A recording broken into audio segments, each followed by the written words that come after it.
बिस्मिल्लाहिर्रहमानिर्रहीम। अस्सलामुअलैकुम। मेरा भाई मशहूर दर्जी था। वो घर के एक मखसूस कमरे में बैठकर सिलाई करता, जहाँ किसी को जाने की इजाज़त न थी। हैरत की बात यह थी, जिस भी कंवारी लड़की के कपड़े सीता तो अगले ही दिन उसकी शादी हो जाती। सब भाई की वाह वाह करते। मेरी उम्र 30 साल हो गई थी, पर मैं अभी तक कंवारी थी। भाई को कोई परवाह न थी। एक दिन तंग आकर मैंने निकाब पहनकर भाई को अपना जोड़ा सीने के लिए दिया। 2 दिन बाद भाई ने वो जोड़ा भी सी लिया।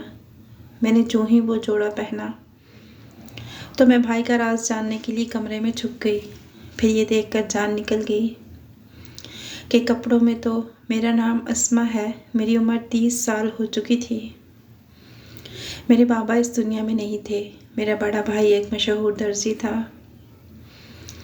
बहुत ही अच्छे कपड़े सीता, लेकिन किसी ने उसके हुनर को पहचाना नहीं और कई साल तक वो इधर उधर धिक्के खाता रहा।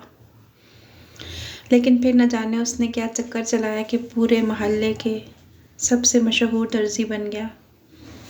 उसके नाम से एक ऐसी बात मशहूर हो गई थी जिस पर यकीन करना आसान काम नहीं था। मेरा भाई शुरू से ही बहुत अच्छा था। मेरा मतलब यह है कि वो हमारे साथ बचपन में खेला भी करता। मेरी एक और भी बहन थी जिसकी हमने शादी करवा दी थी। कभी कभी हमारे यहाँ आया करती थी। भाई को ज़्यादा पता होता कि किस कलर के सूट के साथ किस कलर का दुपट्टा चलेगा। शायद उसका दर्जी का काम था, इसी वजह से हमारा भाई हमारे साथ बैठकर ऐसी बातें भी कर लेता। बस यूँ समझे कि इसको औरतों की बातों का बहुत ज़्यादा पता था और वो किसी भी औरत का दिल अपनी बातों से जीत सकता था। मैं उसके साथ बैठ जाती तो अपने दुख की बात भी कर लेती तो दिल को बहुत सुकून मिलता। लेकिन फिर आहिस्ता आहिस्ता वो बहुत बदल गया। इसकी वजह शोहरत थी। दूर दूर से लोग आते और उससे कपड़े सिलवाते। मेरे भाई ने अपने घर में एक कमरा बना रखा था जहाँ बैठकर वो सारी रात कपड़े सिया करता। लेकिन उस कमरे में किसी को भी जाने की इजाज़त नहीं थी। यहाँ तक कि सफाई करने के लिए वो हमें भी अंदर ना आने देता, बल्कि अपने उस कमरे की सफाई भी खुद ही करता और रात को वहाँ ही सो जाता। हम खाना दरवाजे पर रखते थे। उसकी हरकतों पर कभी कभार हमें गुस्सा आ जाता और कभी रहम कि वो बेचारा ये सब हमारे लिए करता है, रात भर बैठ के कपड़े सीता है। लेकिन फिर जब हमने मोहल्ले में उसके बारे में कुछ बातें सुनी तो हम बहुत हैरान हुए। ये बात मशहूर हो गई कि मेरा भाई दर्जी रशीद जिस भी कंवारी लड़की के कपड़े सीता है, अगले ही दिन उसकी शादी हो जाती है।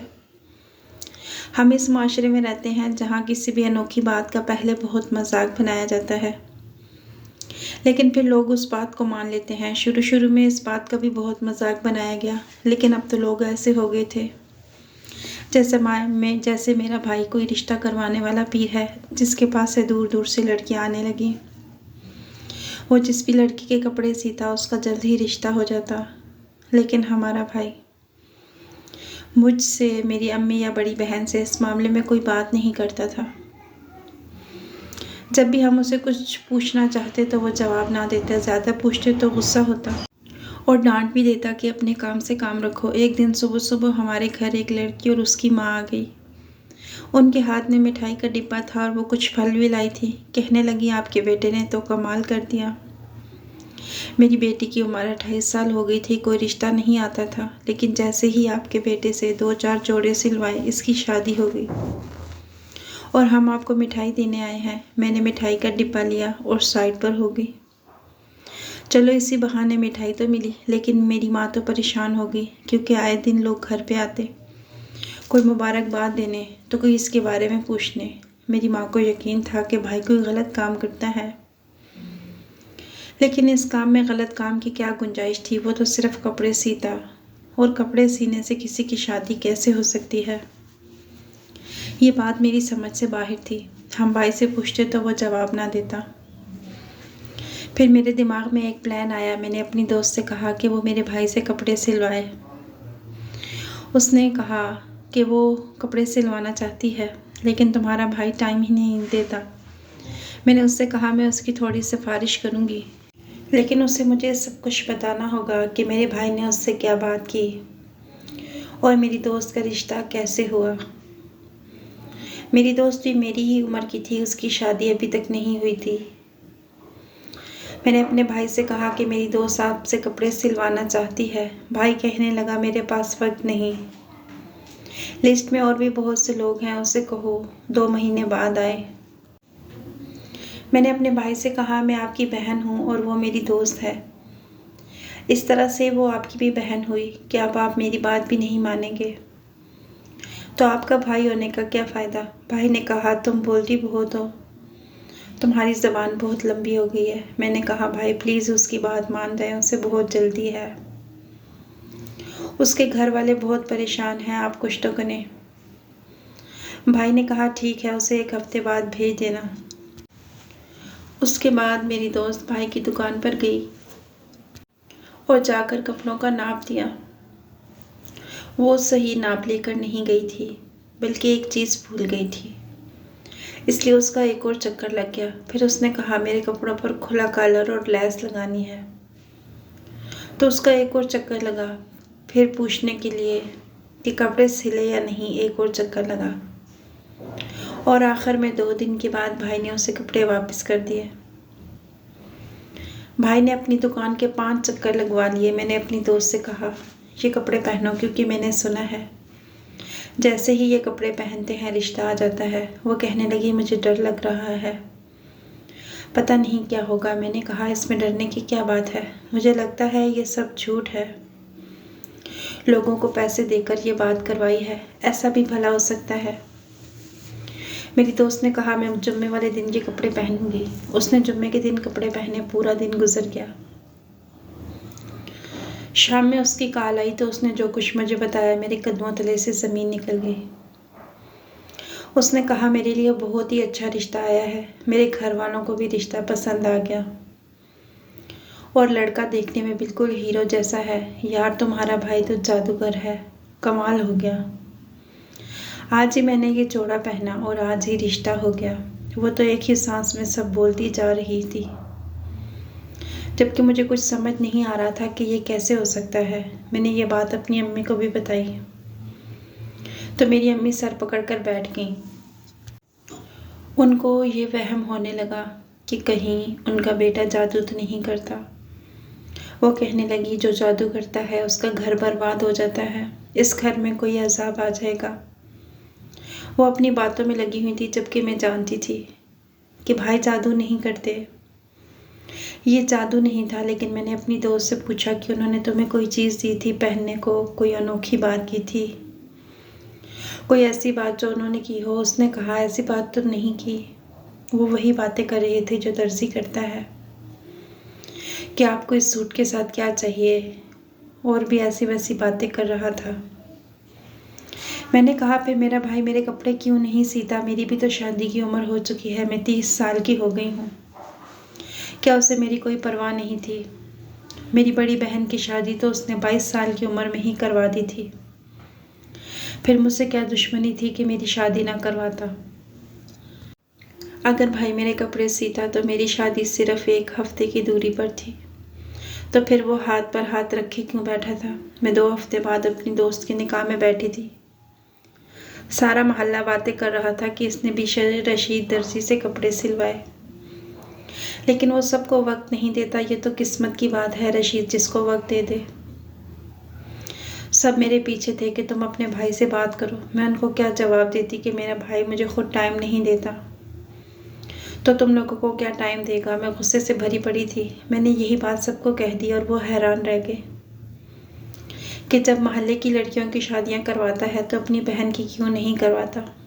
मैंने तो बाकायदा रोना ही शुरू कर दिया।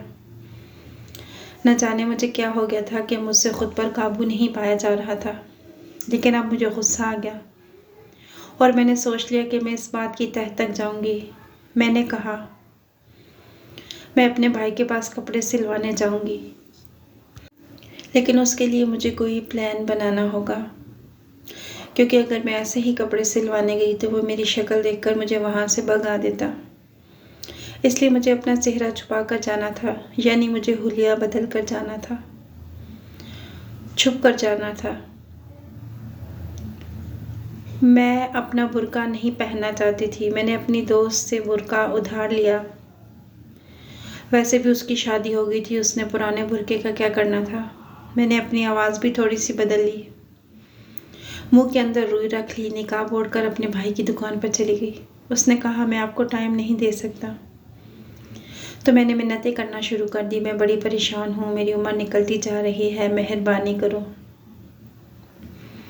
और मेरी शादी करवा दो। मेरे भाई ने कहा, मैं शादियाँ नहीं करवाता, सिर्फ कपड़े सीता हूँ, बाकी आपकी किस्मत है। मैंने कहा, ठीक है, मेरे कपड़े सी दो। मैंने 2 सूट लिए थे, पैसों की कमी हमारे पास नहीं थी। वैसे भी मेरा भाई धड़ाधड़ पैसे कमा रहा था। मैंने अपनी अम्मी से पैसे लिए और कपड़े लेने पहुंच गई। भाई को पता था कि मैं कौन कौन से कपड़े पहनती थी। वैसे भाई अपने काम में मसरूफ़ रहता था। मेरे भाई ने मुझसे कपड़ों का नाम लेते हुए मेरा नाम पूछा, जो मैंने गलत बताया। उम्र पूछी तो वो भी थोड़ी आगे पीछे बताई। फिर पूछा कि आपकी फैमिली में कौन कौन है, आप क्या करती हैं, सब कुछ पूछ रहा था। मैंने सब कुछ बताया। कोई इतनी डिटेल तो नहीं लेता, लेकिन बातों बातों से वो बात निकाल रहा था और बड़े तरीके से ये सारी बातें मुझसे पूछ रहा था। उसने बातों ही बातों में मुझसे मेरा फ़ोन नंबर, तालीम और पढ़ाई कितनी की है, सब कुछ पूछ लिया। फिर कहने लगा, आजकल रिश्तों की बड़ी कमी है, रिश्ते नहीं होते, लड़कियों की फरमाइशें भी इतनी होती हैं। आपको किस किस्म का लड़का पसंद है? बातों ही बातों में न जाने मुझसे सारी बातें पूछ रहा था। मैं भेस बदले खड़ी थी, बहुत डरी हुई थी। मैं भी सब कुछ बताती जा रही थी। उसने कहा, आपके कपड़े मैं 2-4 दिनों में सी दूंगा, इसलिए आप 4 दिन के बाद आए। मैंने कहा, अगर कपड़े जल्दी मिल जाएं तो। उसने कहा, बीच में चक्कर लगा लीजिएगा। अगले चक्कर में भी उसने मुझसे ऐसी ही बातें की। 4 दिन बाद उसने मुझे कपड़े वापस करने का दिन बताया। इस बीच मुझे ये तजस्सुस था कि इस कमरे में वो क्या करता है।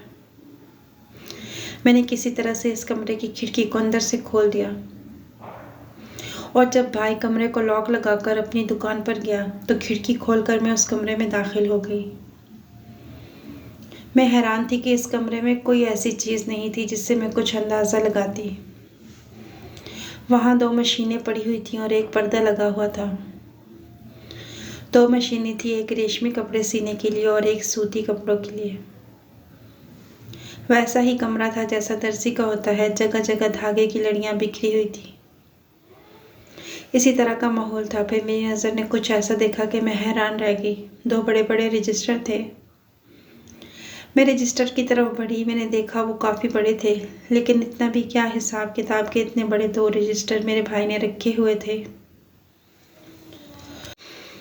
और वो रजिस्टर भी बहुत पुराने लग रहे थे। लेकिन इससे पहले कि मैं इनको खोल दी, मुझे कुछ हलचल की आवाज़ आई और मैं डर के मारे खिड़की से वापस भाग गई। मेरा दिल पूरी तरह डर गया। शुक्र है कि मेरे भाई ने मुझे देखा नहीं। दरअसल वो मेरा भाई ही था, कोई चीज़ भूल गया था, उसे लेने आया था। मैंने सोच लिया कि मैं दोबारा ऐसी हरकत नहीं करूँगी, क्योंकि अगर उसे पता चल गया तो मेरी जान निकाल देगा। पहले ही मैं उसे धोखा दे रही हूँ, दूसरा नहीं दे सकती। पता चला तो न जाने क्या करेगा। मेरी अम्मी निहायत मासूम थी, वो तो किसी बात को समझती ही नहीं थी, लेकिन मुझे सब कुछ पता लगाना था। मुझे उस दिन का इंतज़ार था जब मेरे कपड़े सिलाई होकर मुझे वापस मिल जाए और मैं वो कपड़े पहन लूँ। मैंने इस बारे में किसी को नहीं बताया था, यहाँ तक कि अपनी दोस्त को भी नहीं। वैसे भी वो शादी करके मसरूफ़ हो गई थी। मैं जब कपड़े लेने के लिए गई तो भाई ने मुझसे मेरा नाम पूछा। कहीं इसको मुझ पर शक तो नहीं हो गया।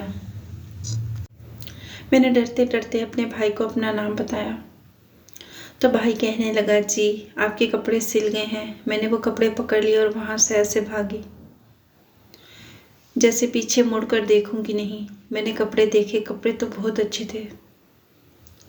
मैंने सोचा कि मैं कपड़े पहन लूँगी, मुझे जल्दी तो बहुत थी, लेकिन फिर भी मैंने जुम्मे के दिन को ही मुनासिब समझा। वैसे भी जुम्मे का दिन 2 दिन बाद था। 2 दिन तक मेरे घर में मेरी बहुत ही नॉर्मल तरीके से अपनी रूटीन रखी। ताकि मेरे भाई को बिल्कुल भी शक ना हो। वैसे भी वो कपड़े पहनकर मैं अपने भाई के सामने तो नहीं आ सकती थी। जुम्मे के दिन मैंने वो कपड़े पहन लिए। सुबह से शाम हो गई लेकिन कुछ भी ना हुआ। हमारे घर कोई ना आया। मैंने सोचा मेरी दोस्त ने भी रात में खबर दी थी, शायद कोई आता ही होगा। मैंने अम्मी से कहा, अम्मी घर को साफ रखें। न जाने क्यों मुझे इस बात पर यकीन सा हो रहा था कि कुछ हो चुका था, लेकिन पूरा दिन गुजर गया, कोई हमारे घर ना आया। अगले दिन मुझे मेरी खाला की बेटी की कॉल आई। उसने कहा, कल हमारे घर में लोग आए थे, बड़े अजीब से लोग थे। कह रहे थे हम नजमा नामी लड़की के लिए अपने बेटे का रिश्ता लाए हैं। हमारे बेटे की उम्र 32 साल है। उसकी अभी तक शादी नहीं हुई। लड़का भी उनके साथ था, देखने में काफ़ी अच्छा था। पता नहीं हमारे घर में तो ना तो कोई नजमा नाम की लड़की रहती है और ना ही हमने इन लोगों को बुलाया था, लेकिन उनका कहना था कि हमें यहीं पर आने को कहा गया है। तो वो जिद पकड़ कर बैठ गए कि बस अब नजमा को बुला दें, हमने लड़की देखनी है। लेकिन मैं उनको क्या बताती। अम्मी ने उन्हें समझा बुझाकर वापस भेज दिया कि लगता है आप लोगों को कोई गलत फहमी हुई है।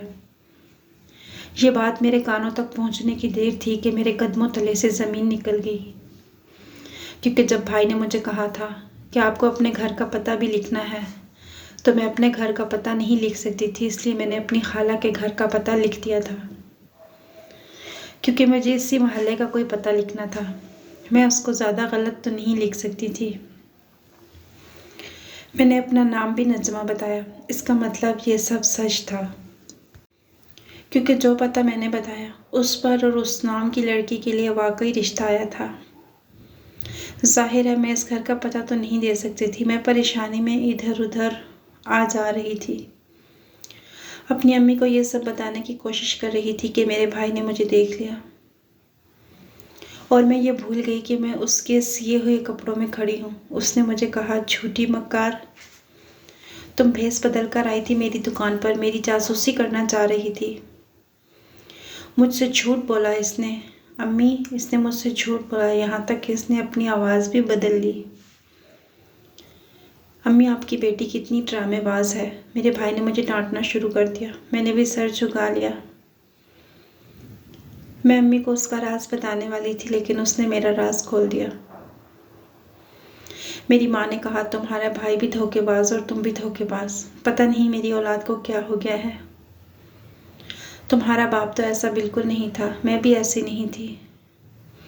ये पता नहीं किस वजह से पूरे मोहल्ले में मशहूर है, और अब तू भी ऐसी हरकतों पर उतर आई है।